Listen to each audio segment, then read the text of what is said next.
Bangladesh and China have maintained good relations for much of history. Today the two countries share a strong strategic relationship, with China playing a vital role mainly in terms of economic and infrastructure development of Bangladesh. However, things weren't so good, especially during the time when Bangladesh gained independence from Pakistan and the subsequent years until around the mid-1970s. I'm your host Cassie and welcome to another KJ vid, and in this video we will look at the relationship between China and Bangladesh.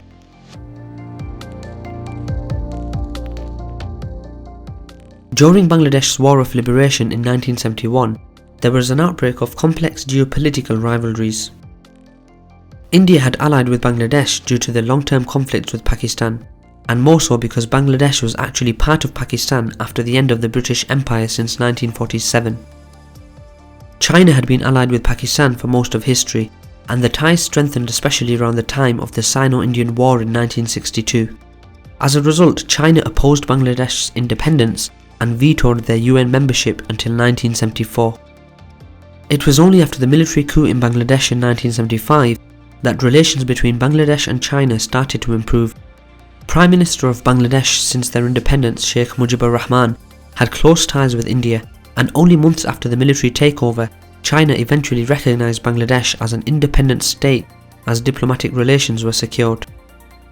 This dramatic transformation was fascinating, but it did not come as a surprise as the military rule led by President Ziaur Rahman distanced Bangladesh from India and the Soviets, which can possibly be regarded as one of the most significant reasons for their improved relationships.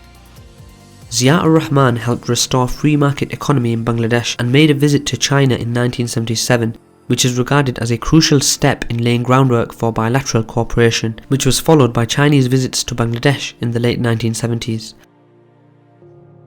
Since then, state visits between the two countries have been regular, most of which have resulted in positive discussions and signings of agreements in political, economic and security issues.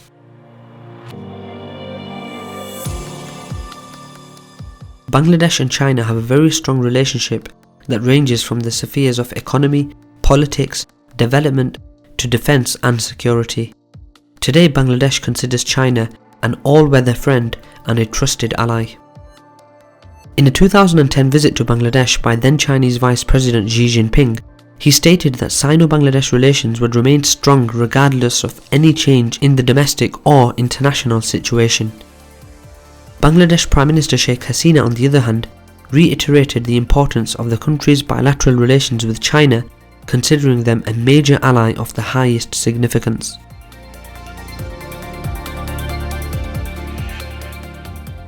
One of the most important aspects of the Sino-Bangla bilateral relations is the economic cooperation. China are by far the largest trading partner of Bangladesh, with the latest World Bank figures revealing that Chinese exports to Bangladesh were worth over $10 billion in 2015. On the other hand, Bangladesh is China's third largest trade partner. Majority of Bangladesh's imports from China consist of raw materials for clothing and textile. However, the balance of trade between the countries is significant, with Bangladesh having a deficit of approximately $9 billion. Reduction in trade deficit has been a primary concern for Bangladesh over the years, and following negotiations, China agreed to provide duty-free access to around 5,000 Bangladeshi products to the Chinese market under the Asia-Pacific Trade Agreement, which has so far resulted in a slight decline in the ratio of trade deficit.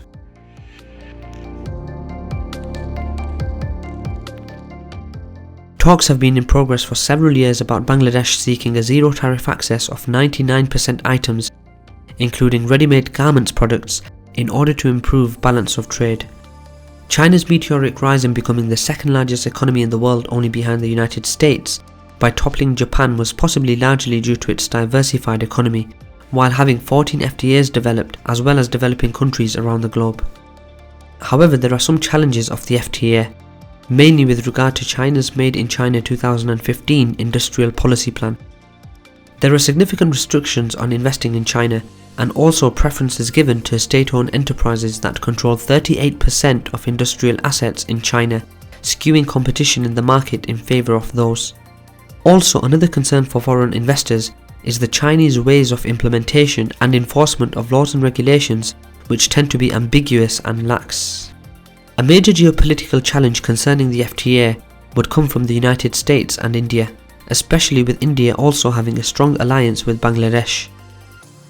Chances are that India may take the Chinese assertion in its backyard as a means of increasing influence in India's sphere, while the United States may consider an FTA as a geostrategic obstacle in containing China at the Bay of Bengal and the Indian Ocean region. However, if Bangladesh wants to achieve a fairly unrestricted access to Chinese markets, it needs to keep pushing further on the negotiation table while asserting to their other major allies, India and the United States, that the actions are for their own best interests, mainly in terms of economic development.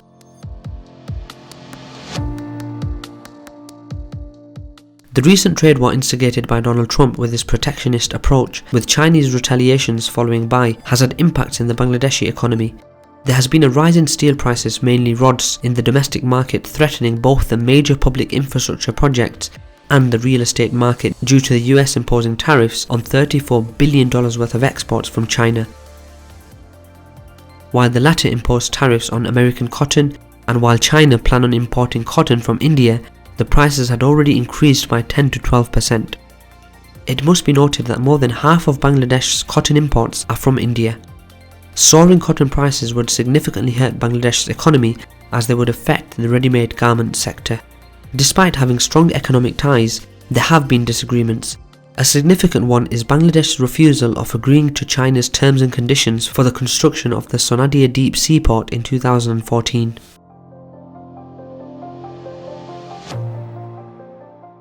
But generally, defence cooperation has been one of the major strengths in bilateral relations between the two countries. China happens to be the only country that Bangladesh has signed a defence agreement with, which was done in 2002. Since then, China had been the largest supplier of weapons and military equipment to Bangladesh, with the latter being the second largest recipient of Chinese arms in the world between 2011 and 2015. Between 2013 and 2017, China has provided Bangladesh with 71% of all of their arms purchases. Bangladesh also recently purchased their first submarine to add to their naval fleet, causing concerns in India. The Bangladeshi armed forces have acquired large numbers of tanks, large caliber artillery, armoured personnel carriers, small arms and light weapons, as Chinese arms are the Bangladesh army's weapon of choice, while the navy use Chinese frigates with missiles, missile boats and torpedo boats amongst others. China has also been supplying fighter jets and training aircraft to the Bangladeshi Air Force since 1977. Very recently, China and Bangladesh made crucial developments in security cooperation. The bilateral relations between the two countries have been elevated to strategic partnership of cooperation. The deal is aimed at intelligence sharing and counter-terrorism activities, although other important matters such as cybercrime, militancy, transnational crimes, narcotics, fire service and visa issues were also discussed during the signing of this major agreement.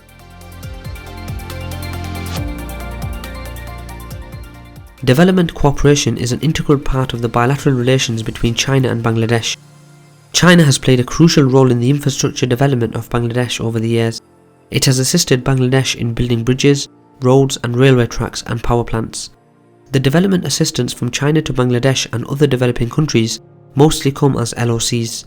During a recent Bangladesh visit in 2016, President Xi Jinping promised $24 billion in economic assistance to Bangladesh, mainly as LOCs related to 24 projects. China assisted Bangladesh in the construction of 6 bridges commonly known as the China-Bangladesh Friendship Bridges. China also helped Bangladesh in constructing the Barapakuriya coal-fired power plant located in Jinjapur in the northwest of Bangladesh and was commissioned in 2006. During Jinping's visit to Bangladesh in 2016, the two countries signed agreements for the two 1320 megawatt coal-fired power plants, one Pyra in Portakali and the other in Bangshakali, Chittagong, making China the largest energy partner to Bangladesh, overtaking India. China has also provided economic assistance to Bangladesh in terms of free aid and token gifts. 2 major agreements were signed in 2010 for establishing a fertilizer factory and telecommunications network systems in Bangladesh that were to be set up with a $770 million LOC from China with a 2% interest rate payable within 20 years. There had been discussions for several years on potential road and railway connections linking Chittagong with Kunming, that would boost the economies of both the countries. However, that has not materialized as of yet. Currently, China is developing a 750-acre industrial park in Chittagong, which will take 5 years to become fully operational, and it will largely be used by Chinese manufacturing firms.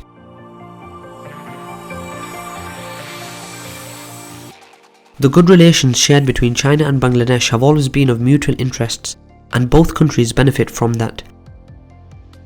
Although the growing relations between China and Bangladesh raise geopolitical tensions in the South Asia region and the Bay of Bengal, there should be no doubt about China's primary interest, which lies in the booming economy of Bangladesh, which has been ever so dependent on their bilateral trade relations.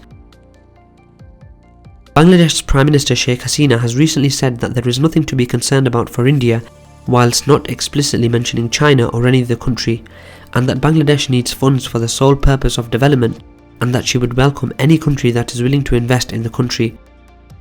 She also urged India to maintain cordial relationship with all of its neighbours. Keeping close ties with Bangladesh will no doubt be hugely beneficial for China, as the demand for oil and gas have risen largely owing to its growing industries, and having a strong geopolitical presence in the Bay of Bengal and the littoral countries could give them an advantage in terms of accessibility to various ports. On the other hand, as it stands, Bangladesh can only benefit from the cooperation with a major economic power, as it has done in terms of their diplomatic, economic and security affairs, and would be keenly anticipating further developments in their bilateral cooperation.